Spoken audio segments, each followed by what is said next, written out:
Hello বন্ধুরা, কেমন আছো তোমরা? আশা করছি বেশ ভালো আছো।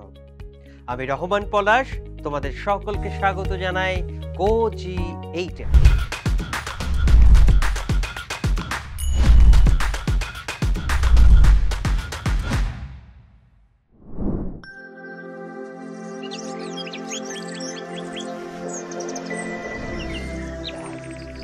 বন্ধুরা, আজকে আমরা একাদশ দ্বাদশ শ্রেণীর ভূগোল দ্বিতীয় পত্রের সপ্তম অধ্যায় হতে বাংলাদেশের সড়ক পথের সুবিধা অসুবিধা এবং সমুদ্র বন্দর সম্পর্কে আলোচনা করব।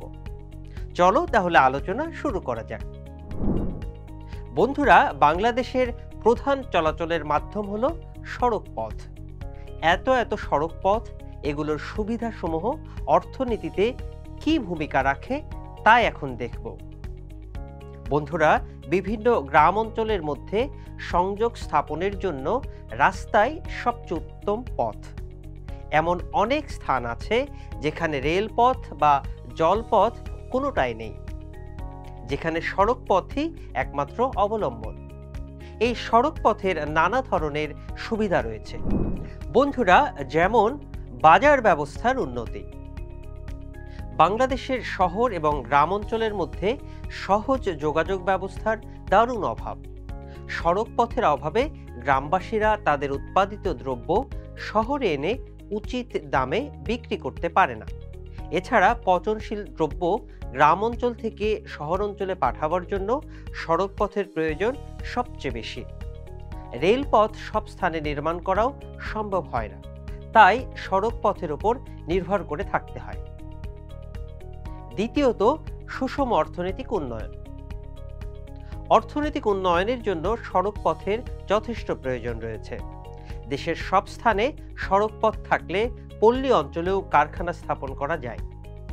তৃতীয়ত, কৃষি উন্নয়ন। সড়ক পথের উন্নতি ছাড়া কৃষির উন্নয়ন সম্ভব নয়।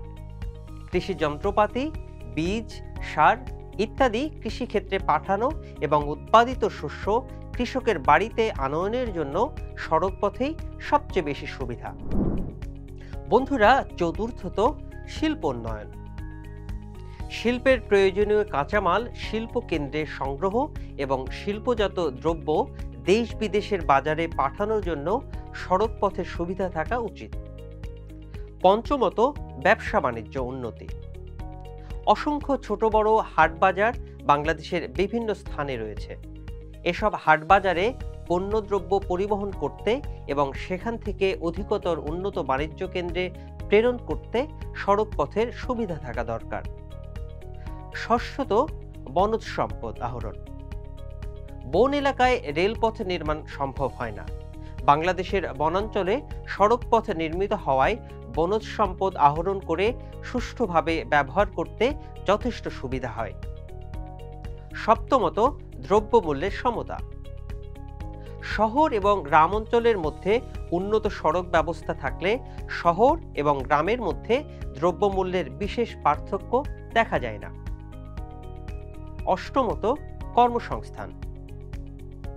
বেকারত্বের হার বাংলাদেশে সবচেয়ে বেশি।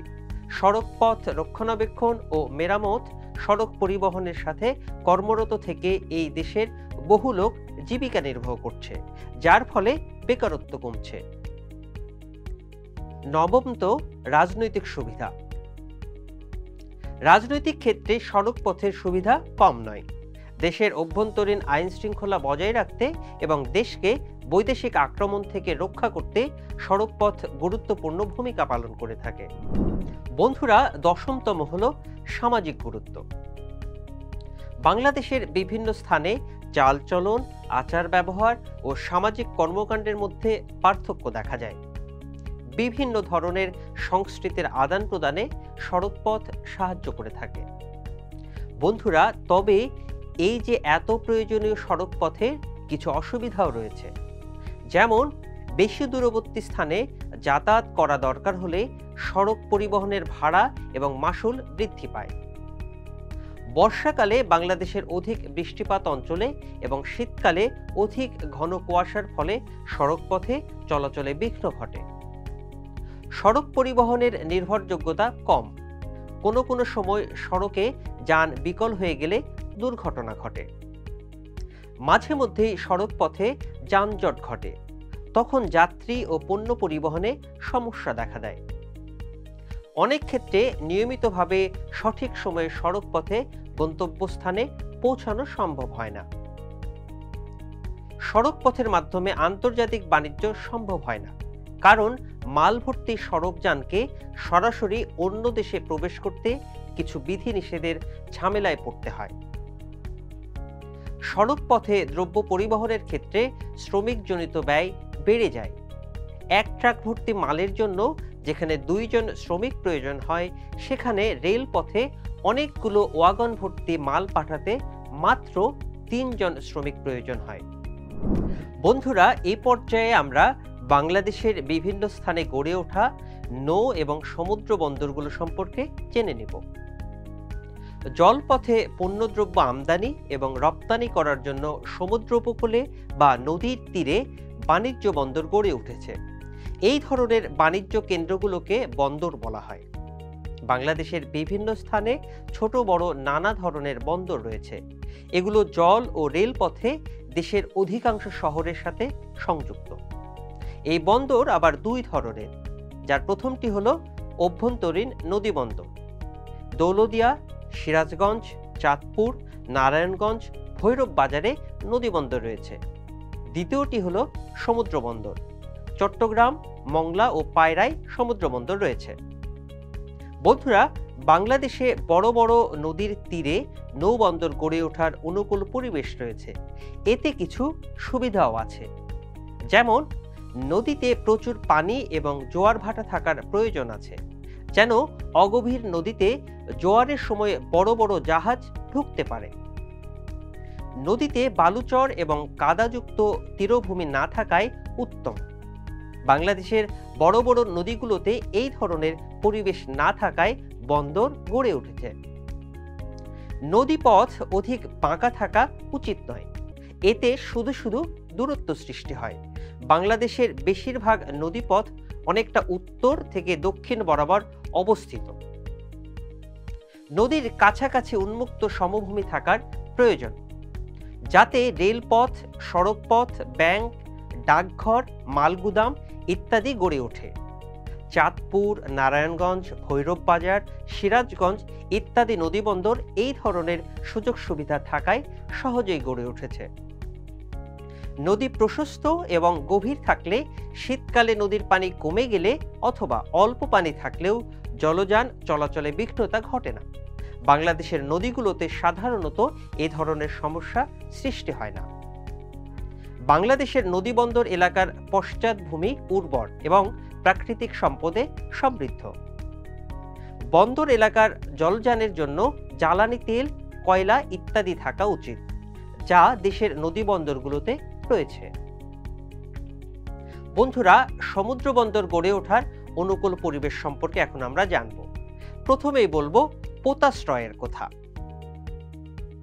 যে স্থানে জাহাজগুলো নিরাপদ আশ্রয় নিতে পারে সেই স্থানকে পোতাশ্রয় বলে। পোতাশ্রয়ের অভ্যন্তরে সমুদ্র স্রোত, সমুদ্রের ঢেউ, ঝড়ঝাপটা ইত্যাদির প্রভাব থেকে মুক্ত থাকে। এই কারণে সমুদ্র উপকূল ভগ্ন থাকলে সেখানে সহজেই পোতাশ্রয় গড়ে ওঠে। চট্টগ্রাম ও মংলা বন্দরের কাছে পোতাশ্রয় রয়েছে। এছাড়াও এসব বন্দরের কাছে সমুদ্রের খুব গভীরে জাহাজ মেরামত ও জেটি নির্মাণের জন্য ব্যবস্থাও রয়েছে। পশ্চাৎভূমি। বন্দরের পেছনে যে অঞ্চলের পণ্য সামগ্রী কোনো বন্দরের মাধ্যমে বিদেশে রপ্তানি করা হয় এবং ওই বন্দরের মাধ্যমে বিদেশ থেকে আমদানি করা দ্রব্য যে অঞ্চলে বিতরণ করা হয় সেই অঞ্চলকে বন্দরের পশ্চাৎভূমি বলে। পুরো বাংলাদেশেই চট্টগ্রাম বন্দরে এই পশ্চাৎভূমি রয়েছে। বন্দরের গঠন ও এর উন্নতির উপর পশ্চাৎভূমির বিস্তৃতি ও সমৃদ্ধি নির্ভর করে থাকে, কারণ এর উন্নতির উপর আমদানি রপ্তানি দ্রব্যের পরিমাণ নির্ভর করে। বন্ধুরা, এখন আমরা আলোচনা করব ভগ্ন তটরেখা সম্পর্কে। ভগ্ন তটরেখা বন্দর গঠনের ক্ষেত্রে খুবই উপযুক্ত, কারণ ভগ্ন তটে বহু গভীর এবং প্রস্থ খাড়ি দেখা যায়। এই অবস্থায় অধিক সংখ্যক জাহাজ একসাথে পোতাশ্রয়ে অবস্থান করতে পারে। মগ্নচড়া বা শৈলমুক্ততা। বন্দরের কাছাকাছি পানিতে মগ্নচড়া বা শৈল অবস্থিত থাকলে এটি জাহাজ চলাচলের জন্য বিপজ্জনক পরিস্থিতির সৃষ্টি করে। বন্দরের কাছাকাছি সমুদ্রে মগ্নচড়া বা শৈলমুক্ত থাকলে জাহাজ চলাচলে সুবিধা হয়। এই কারণে চট্টগ্রাম ও মংলা বন্দর সহজেই গড়ে উঠেছে। উপকূলের গভীরতা। বন্দরের উপকূলে সমুদ্র বেশ গভীর হওয়া উচিত। এতে সব ধরনের আধুনিক জাহাজ বন্দরে যাতায়াত করতে পারে। সুবিস্তৃত সমভূমি। বন্দরের সন্নিহিত এলাকায় জাহাজ মেরামত এবং জেটি নির্মাণের সুবিস্তৃত সমভূমি থাকার প্রয়োজন রয়েছে। জলবায়ুর প্রভাব। বন্দর গঠনে জলবায়ুর প্রভাব কিন্তু কম নয়। বন্দরের কাছাকাছি এলাকায় সবসময় বরফ ও কুয়াশা মুক্ত হওয়া উচিত, কারণ বরফ জমে গেলে জাহাজ চলাচল অসম্ভব হয়ে পড়ে। উন্নত যাতায়াত ও পরিবহন ব্যবস্থা। আমদানি ও রপ্তানি পণ্যদ্রব্য পশ্চাৎভূমিতে পাঠানোর জন্য উন্নত যাতায়াত এবং পরিবহন ব্যবস্থা থাকা উচিত। পানীয় জল ও জ্বালানির ব্যবস্থা। বন্দরের কাছাকাছি পানীয় জল এবং জ্বালানি সরবরাহ থাকা প্রয়োজন। দূরপাল্লার জাহাজগুলোতে মাঝে মধ্যে বন্দর থেকে কয়লা বা তেল সংগ্রহ করতে হয়। তাছাড়াও স্বাদু জল পানীয় হিসাবে ও জাহাজের ইঞ্জিনের জন্য প্রয়োজন হয়ে পড়ে। বন্ধুরা, বাংলাদেশের সমুদ্র বন্দর এর উন্নতির অন্যতম কারণ প্রয়োজনীয় পানি এবং জ্বালানি সরবরাহ। বন্ধুরা, বাংলাদেশের 3টি সমুদ্র বন্দর রয়েছে। এগুলো সম্পর্কে এখন আমরা বিস্তারিত জানব। প্রথমে জেনে নেব চট্টগ্রাম সমুদ্র বন্দর সম্পর্কে। কর্ণফুলী নদীর তীরে এটি অবস্থিত। চট্টগ্রাম সমুদ্র বন্দর বাংলাদেশের প্রধান সমুদ্র বন্দর। সমুদ্রপথে দেশের শতকরা 92% আন্তর্জাতিক বাণিজ্য এই বন্দরের মাধ্যমেই হয়ে থাকে। দ্বিতীয়ত, মংলা সমুদ্র বন্দর। এটি দেশের দ্বিতীয় প্রধান সমুদ্র বন্দর। 1950 সালে বাগেরহাট জেলার মংলা নামক স্থানে এটি গড়ে ওঠে। তৃতীয়ত, পায়রা সমুদ্র বন্দর। বাংলাদেশের তৃতীয় সমুদ্র বন্দর এটি। পটুয়াখালী জেলার কলাপাড়া থানার রাবনাবাদ নদীর পূর্ব পাশে এটি গড়ে ওঠে। 2013 সালে এটির যাত্রা শুরু হয়। বন্ধুরা, এই ছিল আমাদের আজকের আলোচনার বিষয়। পরবর্তী ক্লাসে তোমাদের সাথে আবার দেখা হবে। ততদিন পর্যন্ত তোমরা ভালো থেকো, সুস্থ থেকো এবং GoG8 এর সাথেই থেকো।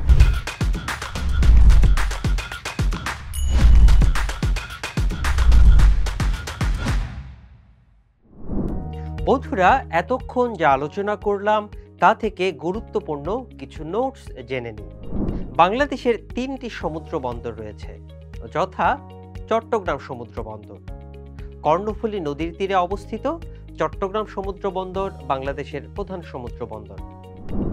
মংলা সমুদ্র বন্দর দেশের দ্বিতীয় প্রধান সমুদ্র বন্দর। 1950 সালে বাগেরহাট জেলার মংলা নামক স্থানে এটি গড়ে ওঠে। পায়রা সমুদ্র বন্দর তৃতীয় সমুদ্র বন্দর। পটুয়াখালী জেলার কলাপাড়া থানার রাবনাবাদ নদীর পূর্ব পাশে গড়ে ওঠে। 2013 সালে এর যাত্রা শুরু হয়।